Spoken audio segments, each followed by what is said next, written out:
In today's video, I'm going to teach you how to display the due date on your Jira board. This is an essential skill for anyone looking to organize tasks better and improve project visibility in Jira. By the end of this tutorial, you'll be able to customize your board to show due dates directly on your task cards, making it easier for you and your team to stay on top of deadlines. To get started, the first thing you need to do is navigate to your Jira board. Make sure you are on the right project board where you want these changes to take effect. Once you're there, look for the three dots or ellipsis next to your board's name. This is where you'll find additional options to customize the board according to your needs. Clicking on those three dots will open up a drop-down menu. From here, you'll want to select Board Settings. This is an important step because the Board Settings area is where you'll make all the necessary changes to your task cards. Once you're inside the board settings, look around for the card layout option and click on it.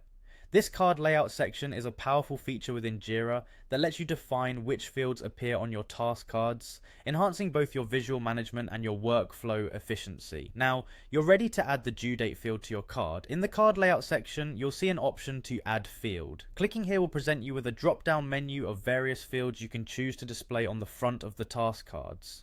In this drop-down, scroll through the options or type in due date in the search bar to find it quickly. This step is crucial, as the due date will serve as a constant reminder of the tasks that need your attention, ensuring nothing slips through unnoticed. After selecting due date from the menu, don't forget the final step in this part of the process. Click on Save. This actively applies your choice to the board, integrating the due date into the visual display of your task cards. Once you've saved this setting, head back over to your Jira board. You can do this by navigating back to the main view of your board. With all these steps completed successfully, you should now see the due date field displayed right on the task cards on your board. This small change can make a big difference in your day-to-day task management, helping you prioritize work and communicate deadlines effectively to your team.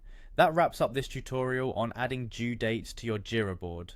Don't hesitate to explore other customizations available within Jira to further enhance your project management experience. If you found this video helpful, be sure to check out our other tutorials for more tips and tricks on mastering Jira. Thank you for joining me today and happy organizing.